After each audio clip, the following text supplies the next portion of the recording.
मान्यवर, बहुत से लोग कहते थे कि श्री राम जन्मभूमि की प्राण प्रतिष्ठा का मुहूर्त ठीक नहीं है, मगर मैं कहना चाहूंगा उन सारे लोगों को देख लेना चाहिए कि राहुल गांधी जी ने जो यात्रा शुरू की है, इसका मुहूर्त कैसा था, जरा इस पर विचार कर लेना चाहिए। क्योंकि वो जहां से चले हैं, पहले वो चले आसाम से, तो देवड़ा साहब मुंबई में अलग हो गए। वो बंगाल की तरफ उठे तो ममता दीदी ने अलग स्टैंड ले लिया। उत्तर प्रदेश में मायावती जी ने अलग स्टैंड ले लिया। पंजाब में आम आदमी पार्टी अलग हो गई। बिहार पहुंचे तो गठबंधन ही पलट गया। आज वो रांची में है। साहब, सरकार तो बच गई पर वहां भी मुख्यमंत्री चला गया। तो जरा विचार करना चाहिए उन लोगों को कि उन्होंने ये कौन से मुहूर्त में काम शुरू किया है। परंतु उसके उपरांत जिस ढंग से इंडिया गठबंधन की राहुल गांधी जी की यात्रा चल रही है, तो उसके लिए जो हकीकत से मुंह मोड़े हुए हैं, उसके लिए मैं कहना चाहूंगा कि आंख मूंद लेने से ये खतरा न टल जाएगा। आंख मूंद लेने से ये खतरा न टल जाएगा। अब वो देखना पड़ेगा जो देखा न जाएगा, और शिजरा बिखरने को है इस मोहब्बत की दुकान का, झूठी तसल्लियों से अब संभाला न जाएगा। और यह भी एक संयोग देखिए कि कल माननीय खड़गे जी के मुंह से निकल गया था 400 पार, और शाम को दीदी ने कह दिया कांग्रेस को तो 40 की दरकार। मतलब आप ये सोचिए कि यहां पे विषय आया 400 पार, वहां आया 40 की दरकार, और गठबंधन में मची हुई है ऐसी मारामार कि प्लीज प्रमोद जी, प्रमोद जी, आज गठबंधन के अंदर जिस प्रकार की मारामार है, तो मुझे लगता है कि इंडी गठबंधन के लोगों के दिल में तो ये विचार आ रहा होगा, आपको मौका आएगा, बोलिएगा प्लीज, कि ये रश के जन्नत मुझे आपकी बात रिकॉर्ड पे नहीं जा रही, आपकी बात रिकॉर्ड पे नहीं जा रही है, आपको मौका आएगा तो आप बोलिएगा। अच्छा चलिए, ममता दीदी ने तो कहा ना 40 की दरकार, इसमें तो कोई किंतु परंतु की गुंजाइश नहीं है कि 40 भी नहीं मिलेंगी। तो महोदय, मैं कहना चाहता हूं, आज जिस ढंग की गठबंधन में मारामार हो रही है, तो मुझे लगता है कि शायद वो गठबंधन के सदस्य लोग कह रहे होंगे कि ये रश के जन्नत मुझे अब रास आती नहीं, मैं तो जहन्नुम में ही खुश था मेरे परवरदिगार।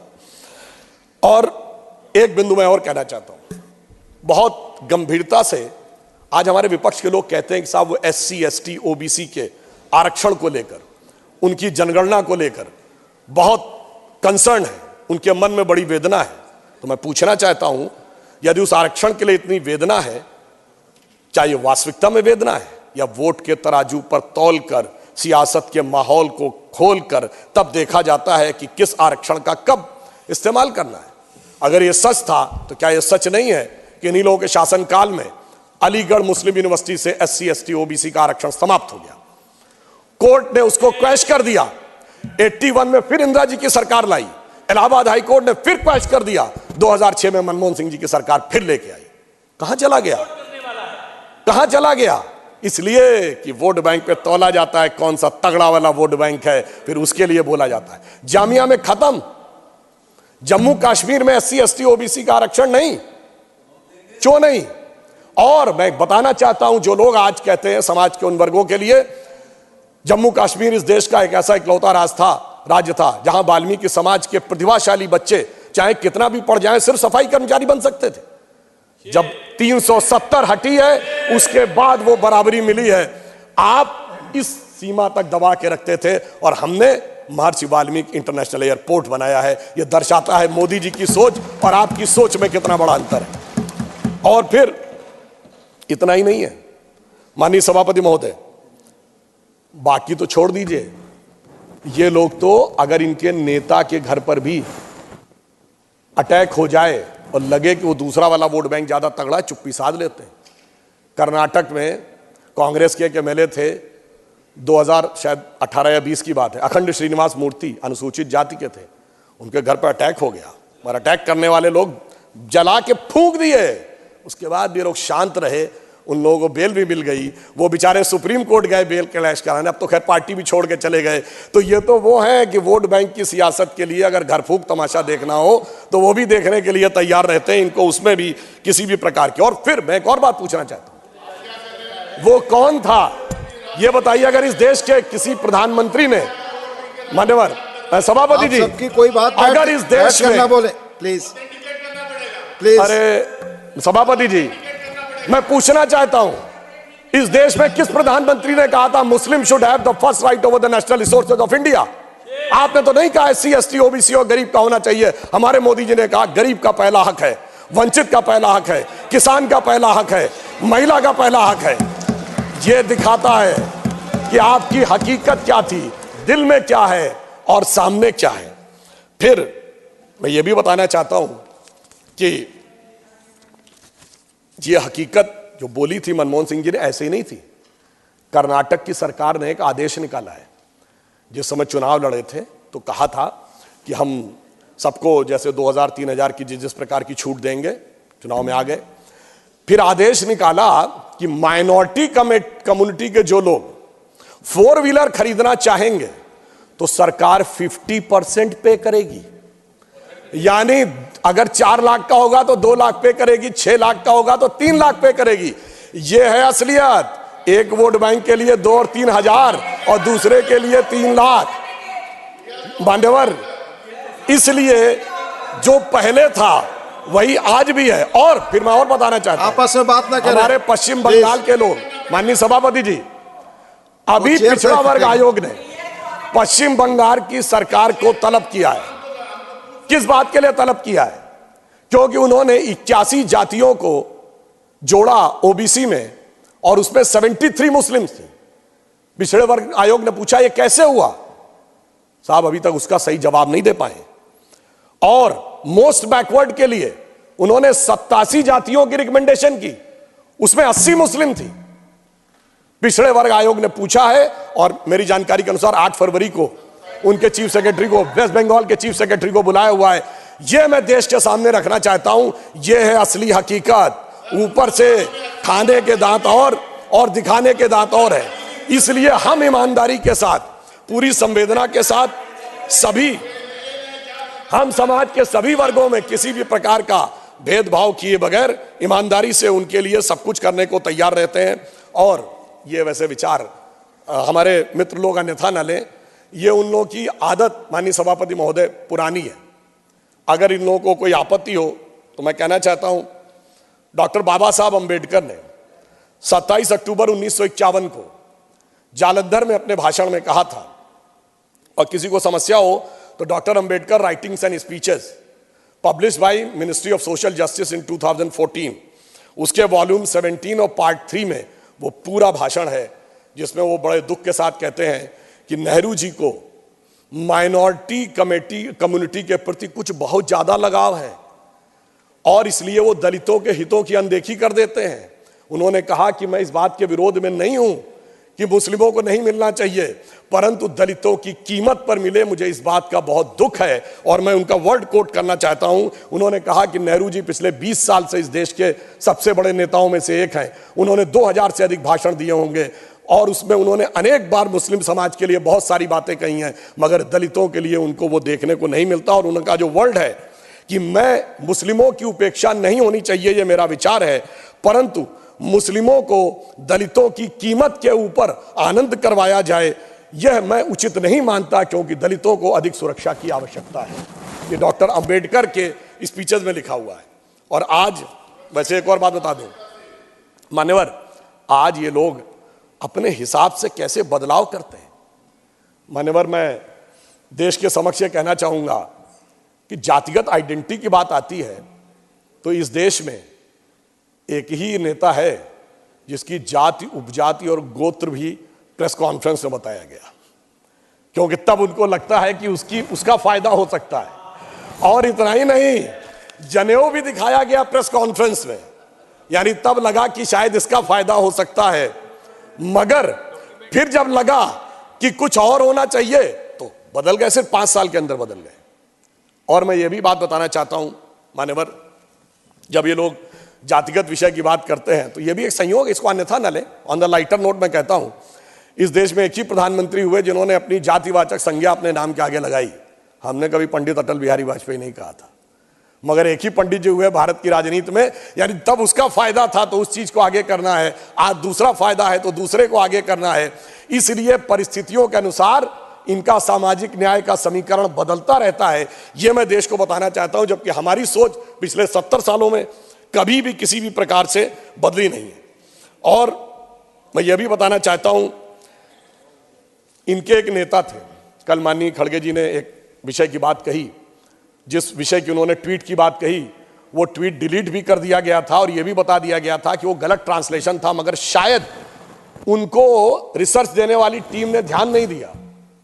वो जिस सीएम के बारे में बता रहे थे, वो जानते हैं किसका ट्वीट लिख रहे थे? वो उसी के पहले सीएम गोपीनाथ बारदोलोई जी के द्वारा ट्रांसलेटेड का वो सीएम वो लिख रहे थे और उसका ट्रांसलेशन गलत हो गया था। तो मुझे समझ में नहीं आ रहा भाई, वो आप इस सीएम की बात कर रहे थे या उस सीएम की बात कर रहे थे? इसलिए कई बार ऐसा हो जाता है कि उस विषय की जानकारी आधी अधूरी होने के कारण यह समस्या आती। मगर मैं ये भी याद दिलाना चाहता हूं, इसी कांग्रेस पार्टी के एक नेता थे, आवश्यकता होगी तो मैं जगह का नाम, वर्ष तो बता ही देता हूं, 2018 में विधानसभा चुनाव में, और इसका न्यूज भी अवेलेबल है, वीडियो भी अवेलेबल है सोशल मीडिया पे, मोदी जी का नाम लेके हिंदू धर्म के बारे में कहते हैं, ये इनकी जाति क्या है पता है आपको? इनको हिंदू धर्म के बारे में पता है। फिर उमा भारती जी का नाम लेते हैं, फिर हमारे और ओबीसी नेताओं का नाम लेते हैं, फिर कहते हैं इनको कुछ पता होता है, फिर अपनी जाति का नाम लेते हैं, ये सिर्फ हमको पता होता है। मान्यवर, इस ढंग की बात मैं दावे के साथ कहता हूं, अगर किसी भाजपा के नेता ने बोल दिया होता तो जैसे वो एक गाना था ना, आरा हिले छपरा हिले, ये दिल्ली मुंबई नहीं लंदन न्यूयॉर्क हिल गया होता, दुनिया के समुद्रों में सुनामी आ गई होती, पर आपने उनको विधानसभा का अध्यक्ष बना दिया। यह मैं सिर्फ इसलिए बताना चाहता हूं कि बहुत से ऐसे चेहरे हैं जो मौके पर परिस्थिति के अनुसार ये अपना समय बदलते रहते हैं, और इसके बाद अगर आवश्यकता हो तो ये चीज जाकर वेरीफाई की जा सकती है। और यहां मैं एक और बात भी कहना चाहता हूं कि यह विचार कांग्रेस पार्टी का आज जो है यह हमेशा से था। आज कितने संयोग की बात थी कि जब श्री राम जन्मभूमि का शिलान्यास हो रहा था, तो आपको ध्यान है, शायद हमारे बहुत से लोगों ने ध्यान हो तो मैं बता दूं, 22-23 दिसंबर 1949 की रात को जब श्री रामलला प्रकट हुए थे, तो उसकी सबसे पहली गवाही किसने दी है? यानी जो लाइट दिखी थी वो बताई थी एक यूपी पुलिस का सिपाही था अब्दुल बरकत। अब्दुल बरकत ने यह गवाही दी है कि उसे दिव्य रोशनी दिखाई पड़ी, और उसके बाद जब वो दिव्य रोशनी हटी तो वहां श्री रामलला विराजमान थे। और जो पैरोकार था इकबाल अंसारी बाबरी पक्ष का, देखिए उसको भी इनवाइट किया गया और वो आ भी गया। अब्दुल बरकत को रोशनी दिख गई मगर इनको रोशनी अभी तक नहीं दिखी। इकबाल अंसारी जो था वो आ गया रामलला की प्राण प्रतिष्ठा में, उसका तो इकबाल बुलंद हो गया, इनका इकबाल नहीं बुलंद हो पाया, जमींदोज रह गया। ये मुझे समझ में नहीं आता है कि ये किस आधार के ऊपर ये निर्णय लेते हैं। वैसे इसमें भी इनको कोई नई बात नहीं है मान्यवर, ये इनकी समस्या पुरानी है। 24 अप्रैल 1951 को पंडित नेहरू जी ने जाम साहब दिग्विजय सिंह, जो सौराष्ट्र के राज्य प्रमुख थे, like chief minister of today, उनको लेटर लिखा था सोमनाथ मंदिर के उद्घाटन पे कि मैं बहुत स्पष्ट करना चाहता हूं कि मैं इससे सहमत नहीं हूं। मुझे इस बात का बहुत कष्ट है कि हमारे कुछ मंत्रिमंडल के सहयोगी जा रहे हैं, और मैं, उन्होंने कहा कि I am troubled by this revivalism, ये वर्ड है, यानी मैं इस पुनरुत्थान से बहुत दुखी और समस्या में हूं। मगर साहब, हुई है वही जो राम रचि राखा, जो होना था वो हो गया। और मगर यह दर्शाता है कि जो आज की यह प्रवृत्ति है, यह प्रवृत्ति गांधी जी की नहीं थी। गांधी इस देश की धर्म संस्कृति को मानते थे, नेहरू जी की सोच अलग थी। तो मैं कह सकता हूं कि आज की कांग्रेस गांधी जी की सोच से ज्यादा नेहरू जी की सोच के ऊपर चलती है, इस कारण से यह समस्या आती है। और एक बात मैं और कहना चाहता हूं, मैं एक उदाहरण और कोट करना चाहता हूं मान्यवर, यह भी selected works of Jawaharlal Nehru series 2 volume 17 में है। 1959 में उन्होंने कहा, मैं कोट कर रहा हूं, किसी को समस्या हो तो मैं रेफरेंस के साथ बोल रहा हूं। ललित कला अकादमी में वो भाषण देते हुए कहते हैं, mister Humayun Kabir referred to the great temples of south and Taj Mahal, but when ever I go to south temples of south, in spite of their duty I can not stand, I feel suppressed. और दूसरी तरफ कहते हैं, but जब मैं ताजमहल देखता हूं तो मुझे बड़ी खुशी लगती है। सेम उसमें, और ये ऑल इंडिया रेडियो के जो टेप्स अवेलेबल हैं नेहरू मेमोरियल लाइब्रेरी में, उसमें भी अवेलेबल है 1959 के उस टेप्स में। ये सिर्फ मैंने बताने का प्रयास किया कि ये सोच इस प्रकार की थी जो भारत की वास्तविक शक्ति और सत्ता को उभरने न देने के लिए थी, और इस कारण से इनकी सोच ऐसी रही। हमारी सोच क्या थी, मैं एक छोटी सी बात कहूं, प्रधानमंत्री जी ने उन सारे श्रमिकों का सम्मान किया, उन पे पुष्प वर्षा की, और ताजमहल के बारे में क्या कहानी है कि श्रमिकों के हाथ कटवा दिए गए थे। और मुझे आश्चर्य है कि जो लोग सर्वहारा की सिद्धांत की बात करते वो उस कहानी को जुलाइज करते थे, और सोचिए हमारे दिमागों में कैसे बैठा दिया गया कि हमें वो सही लगने लगा कि वो एक अच्छी बात थी। यानी एक प्रधानमंत्री जो एक मंदिर निर्माण में जुड़े हुए श्रमिकों का सम्मान कर रहा, उस पर पुष्प बरसा रहा है, वह तो गलत था, और हाथ कटवाना सही था। मुझे लगता है वो महिमा मंडन करने लायक था, उसे देखने में आनंद की अनुभूति होती थी। मुझे लगता है कि यह समस्या सोचनी चाहिए। और अंत में मैं एक बात कहना चाहता हूं, एक बात और मान्यवर, ये लोग कहते हैं भाई जातिगत जनगणना कराइए, बिल्कुल अच्छी बात है, पर पहले तो बताइए जातिगत जनगणना रोकी किसने थी, किसका निर्णय था ये 1951 में नेहरू जी का निर्णय था ना, और उस समय तो कॉन्स्टिट्यूएंट असेंबली थी, क्योंकि चुनाव तो 52 में हुए। और फिर हमने बचपन में सभापति महोदय सुना, इंदिरा जी के जमाने में कांग्रेस की क्या सोच थी, जात पे ना पात पे, इंदिरा जी की बात पे मोहर लगेगी हाथ पे। राजीव गांधी जी के जमाने में क्या था, 6 दिसंबर 1990 को इसी सदन में मंडल कमीशन का विरोध करते हुए राजीव गांधी जी ने कहा कि कांग्रेस पार्टी जात पात में विश्वास नहीं करती, हमारा नारा है जात पे ना पात पे, मोहर लगेगी हाथ पे। अरे भाई, मैं पूछना चाहता हूं, नेहरू जी सही थे कि इंदिरा जी सही थी कि राजीव जी सही थे, या आजकल आज के आपके कुल गौरव सही हैं, या दोनों सही थे, जैसी मौका मिल जाए वैसा सही था? तो मैं कहना चाहूंगा कि एक जमाने में जो पार्टी कहती थी जात पे ना पात पे, इंदिरा जी की बात पे मोहर लगेगी हाथ पे, वो अपने पुरखों की बात को धर के लात पे पार्टी ले आए फुटपाथ पे।